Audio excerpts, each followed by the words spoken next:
Quand on parlera de l'économie, on verra. Mais quand l'économie va aller mieux, quand la croissance va être relancée, quand on aura du travail, on ne parlera plus tellement des jeunes gens qui avaient pris les armes. Ce sera un souvenir lointain et ce sera heureux ainsi.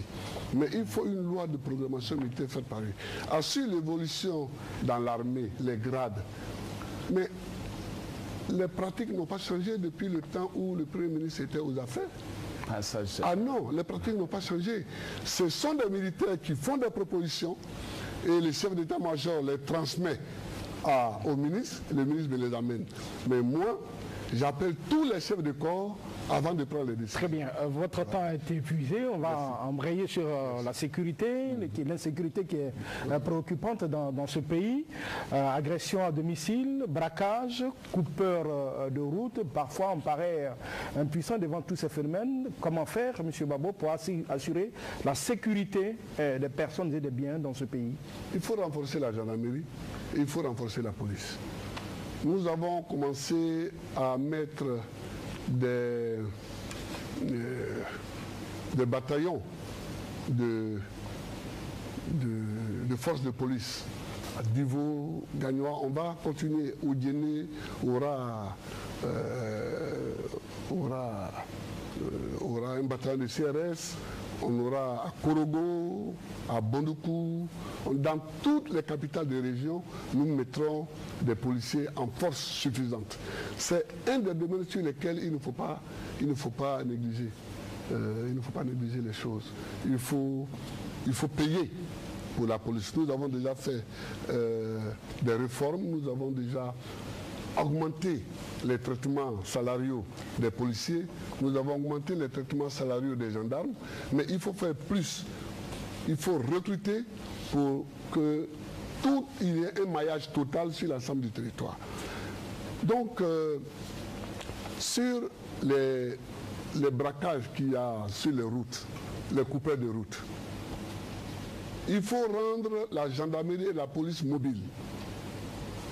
Quand j'étais petit, on parlait de gendarmerie mobile.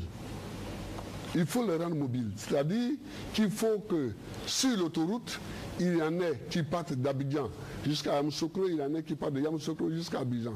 Il faut que ça circule et que... Parce que les brigands ont peur de la force qui marche. D'Oguéné jusqu'à Man, c'est le même mouvement. De Man jusqu'à Oguéné, c'est le même mouvement, etc. Donc, il faut rendre les policiers et les gendarmes très, très mobiles et il faut les armer.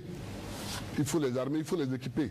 Il faut qu'ils soient plus équipés que les brigands. Or, aujourd'hui, on voit des policiers, on voit des gendarmes qui n'ont pas d'armes alors que les brigands sont armés jusqu'aux dents. Cela est insupportable. Cela est insupportable et il faut régler ça. Donc là, il faut rendre la gendarmerie et la police mobiles. Il faut que sur les grands axes, la gendarmerie et la police prennent le pas sur les coupeurs de route. Il faut que dans les agglomérations comme Abidjan, on fasse des patrouilles pédestres et des patrouilles véhiculées. Les patrouilles pédestres, c'est les gens marchent à pied, ils sont dans des petits groupes de 5 ou de 6, armés jusqu'aux dents. Il faut faire cela. Et nous sommes prêts à le faire. M. Ouattara, quels sont vos projets pour lutter contre l'insécurité, assurer la protection des biens et des personnes? Oui, c'est vrai que nos concitoyens sont très déçus par le travail des services de sécurité. Mais avant d'aborder cela, je vais compléter la question de la défense pour la configuration que je prévois et surtout répondre aussi à ce que Laurent Gbagbo a dit concernant Marcoussis et autres, qu'il y avait eu des difficultés parce que...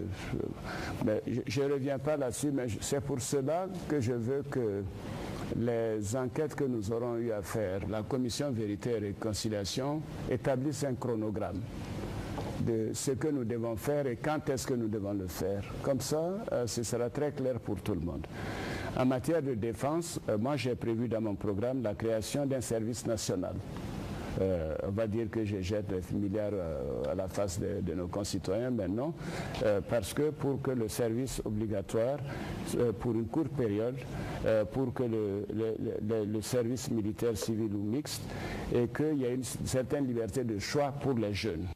Et surtout, un élément important, c'est que nous devons faire la scission entre le monde politique et l'armée. L'armée doit véritablement être la grande muette, ce qui n'a pas été le cas toujours par le passé. C'est important qu'on le fasse. Ndida Kouassi, conseiller du général Gueye, ce n'était pas normal, mais c'est du passé.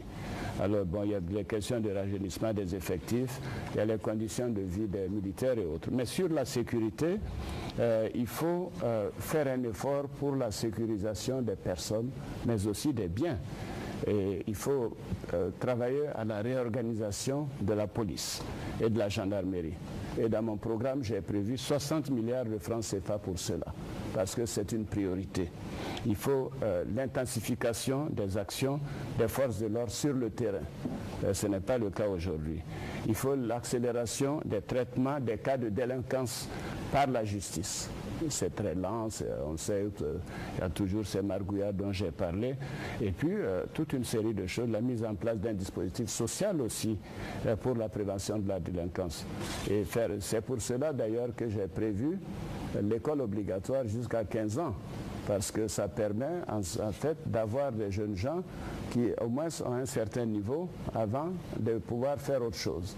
Et enfin, tenir compte des difficultés des policiers notamment.